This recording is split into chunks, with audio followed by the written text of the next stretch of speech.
Senator Heller. Madam Chairwoman, thank you. Thank you for the time, and I want to thank all our witnesses for being here, and appreciate your expertise. I apologize for not being on time. Myself and Senator Moran were in the VA committee, so apologize if my questions overlap a little bit. I would like to address something that Senator Booker was talking about as far as agriculture is concerned. Coming from a farm myself, you failed to mention fertilizing also.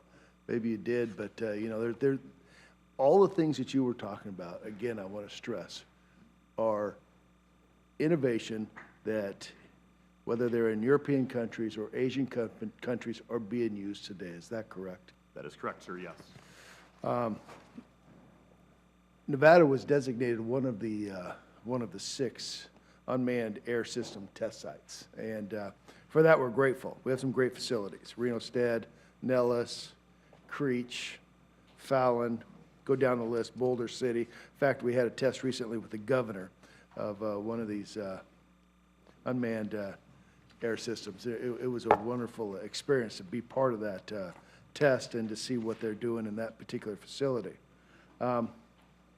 But here's the concern, and I think it was well said by Senator Booker, and that is that the technology can't be successful if it's hampered by regulations, overburdensome, time-consuming approval process, and that's the complaint that I'm hearing today.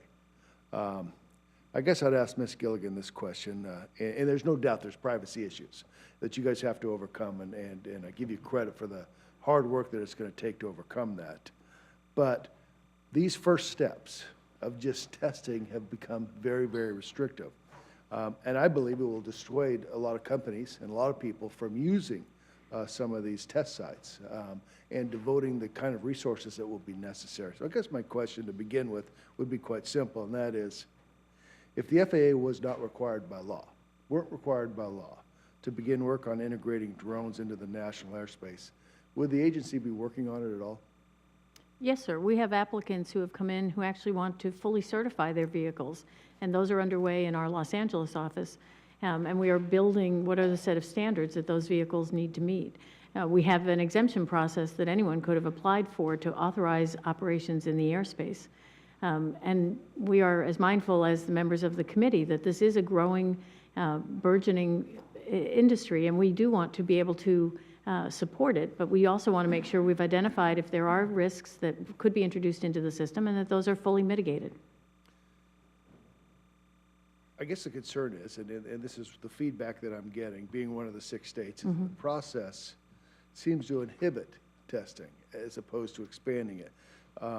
Technology development here in the United States, where other countries have already clearly moved far beyond what we're able to do. Let me give you a couple examples.